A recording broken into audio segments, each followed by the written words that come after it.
The boring procurement nightmare, I think, is the phrasing of this one, because this is, do you want the most dry thing that has happened in any of this? And I haven't seen a single person talk about this. I say dry because this seems like on its surface a very basic push. And it's a thing that people talk about all the time, government waste. There's the famous line, you'll see people debate about the $90 hammers in the Pentagon. All of that was lies, by the way. This never happened. And so you have this presidential thing go out. Federal government spends $490 billion a year on federal contracts for common goods and services, types of goods and services purchased by every executive department and agency, making it the largest buyer of goods and services in the world, which is accurate. The U.S. government is peak consumer. Probably not surprising anyone. As a matter of sound management, these procurement functions should be carried out in the most efficient and effective manner possible for the American taxpayer. That should be red flags to everyone. The GSA, the General Services Administration, was established in 1949, to provide an economic and efficient system for core procurement services. It's time to return the GSA to its original purpose. The short version. What has happened is, since the GSA was originally created, each agency basically became in charge because they have massively diverse needs and requirements. They're in charge of their own purchasing. And again, all of the agencies keep this stuff public every single year, quarterly even, what they're buying, where their money's going. They want to return the GSA to a single point for federal procurement of goods and services. On its surface, this seems not that exciting, actually. And when you read through it, you're like, oh, okay. Then there's this one. Within 30 days, the director of the OMB shall designate the administrator as the executive agent for all government-wide acquisition contracts for information technology. This is the only goods and services that is carved out specifically with its own time frame, its own requirements. The administration, in consultation with the director of the OMB, basically Trump and his appointee, shall defer or decline the executive agent designation when necessary to ensure continuity for services. Administrator shall further, on an ongoing basis, rationalize government-wide indefinite delivery contract vehicles for information technology for agencies across the government. Single point of contact for all IT. It's a horrifying bottleneck, but there's actually a really specific thing that's happening around IT here, and I want to talk about it because this is 100% built with Elon Musk as the beneficiary. If you're not aware, Elon Musk has been trying his best to make Starlink the basis for all internet communications for the government globally in every single way. He's pushed it into a couple agencies and his specific footprint, because again, Elon Musk is a parasite. He exists only in taking money from people. That's all he's got. He doesn't actually create anything. He has not. This came to a head recently because Elon Musk tried to cancel the FAA's Verizon contract to push towards Starlink. And the FAA fought back against this because, well, it turns out that Starlink doesn't provide some of the services that Verizon does for this contract. The FAA has specific needs. Now the FAA doesn't control who picks its IT. They don't have needs. Right. They don't get to be specific. This is insane to me. This is like the most outward corruption that I've seen in terms of like just saying, hey, we're going to have one person choose who's all the IT stuff's going through, and it's for every agency. And by the way, our guy, my dude who gave me millions upon tens or hundreds of millions of dollars, is going to be the one who gets all of it. And who has access to all of my Twitter DMs. Yeah. Just throwing that out there. Like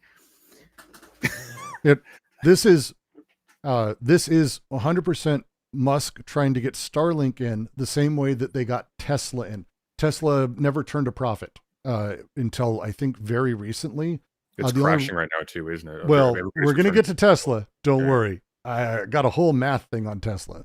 Oh boy. But because the stock is fascinating, but Tesla never turned a profit if it didn't also have carbon credits, which Tesla and Musk fought the government to enforce. So without government subsidies of his companies, None of them exist. And this is true for Solar City. This is true for SpaceX. This is true for Neuralink. This is true for, at this point, I would say carbon credits, by the way, which exist specifically to fight climate change, which you've just, I mean, 51st state, you just pulled all of your, Trump's just pulled all involvement in climate treaties, the United States out of. I'm speaking like Yoda for some reason. Go on. So here's the line that comes from, again, this is 2 or 3 weeks ago, before this. Multiple agencies are exploring the idea of adopting SpaceX's Starlink for internet access. At least one agency, the GSA, has done so at the request of Musk's staff. Hey, the GSA and the OMB are the ones who choose all of it, according to this. So, well, that's done.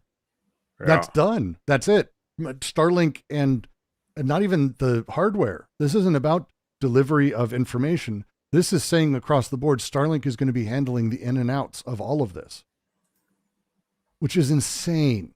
Yeah. Hey, by the way, Elon Musk now controls all the communications by your government by computer. He has your social security information. Yep. He has it's like, frankly, the fact that the Republican Party, which has been crying about civil war because of blue-haired uppity feminists in college, is fine with a billionaire who actively, by the way, wants to bring in migrants as cheap labor. Just FYI for any of those of you who are in the audience, just to, it's, you know, not super important. That they're not up in arms about this is like the biggest testament to just the vacuity of half the American population. It's actually insane. And the thing to remember is Starlink has not been vetted for security. No. And is actually fairly insecure and is wholly under the control of Musk in a lot of different ways. Well, it's been well, for that reason. Like, here's a question. While the United States is funding the defense of Ukraine, do you want to put the man who threatened who threatened Ukraine to cut off their access to Starlink? Do you want someone who's capriciously going to use that kind of control against America's allies, now in control of America's capacity to communicate internally by the internet? Like, well, no, and as it's mentioned by Echo, we already know that Musk, if unhappy with the country, will shut down their Starlink access, as he did in Ukraine. Yes. So, like, we're in feudal lord corporate territory already, actually, because as the article details, last month, we knew already that Starlink had been installed where Doge has its headquarters, and was being used by Doge, which is, by the way, if anyone remembers once upon a time, the Republicans being angry about Hillary using her own mail server, like that doesn't even come close to using your entire own internet backbone, which is fucking crazy for classified information to go through there, that has had, as they confirm, no security review, no documentation, nothing. It's never gone through the processes. It's just a load of shit. It's all a load of shit. And so it's a big, gigantic ball of garbage. And again, this is the way that this is working. When someone is a capitalist like Musk and spends money on a thing, this isn't ideological. Like, I hate to break it to people, this is a profit loss investment. And when you are in the position to award this, for example, one FAA contract of 2.4 or more, possibly $4 billion a year contract to your own company, and you spent $300 million to get there, and it's mostly gravy, then yeah, it was worth it. And that's how that works. Which, by the way, just to be clear, because I know people get into like weird mental territory when they try to square stuff that seems on the surface ideological, is sold as ideological, but is also then underneath cold and calculating because the people who are doing it are stupid. But here's the thing. Imagine if in Evangelion, Shinji had $1 billion and could fire his father and just beat up the women in the Nerf facility until the angels destroyed the world. That's what you're looking at here. There is absolutely all that soft and squishy stuff taking place. It's just nakedly the result of pure resentment and insecurity and feelings of inferiority that he's trying to overcome. Because what you're dealing with fundamentally is a divorcee who has no talent, who has nothing but his family's money, and so on and so forth, who doesn't understand how anything works and desperately wants to be really cool looking. We don't actually know who, because we fired veterans. We're antagonizing other Republicans. A whole lot of people are probably not going to get their Social Security check soon. That'll be interesting to see. By the by, you know what? This is all.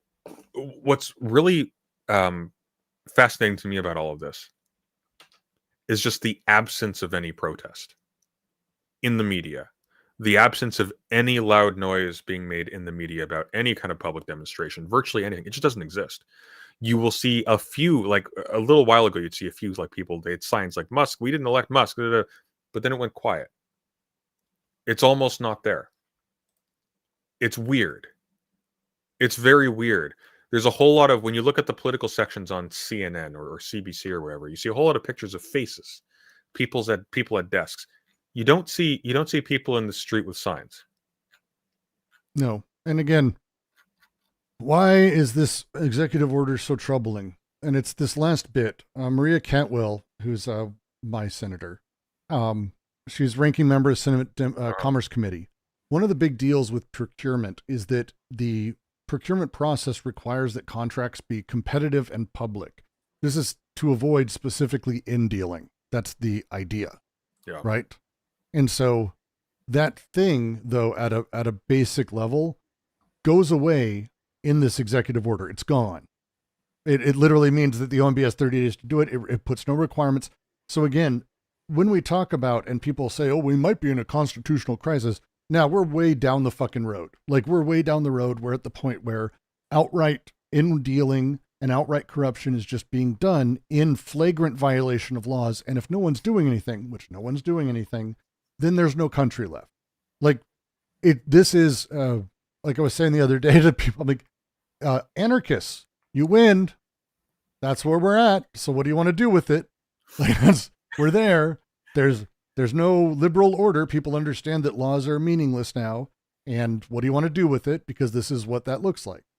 And I've got some good news for you if you were interested in a vacation to El Salvador. If you do, get the right tattoos. It's free. Because by the way, people are being identified as illegal immigrants on the basis of outward appearance and are being sent to El Salvador as members of gangs on the basis of their tattoos. Just so you know. Well, look, you want a free vacation. It would be a vacation permanently, but if you get the right tattoos, it's like a lottery. The right person sees it at the right time, and you get to go there. True. Hi, a happy thought. Oh, I don't have a happy thought, but I have a secret to tell you. No, it's about a happy thought. Hello?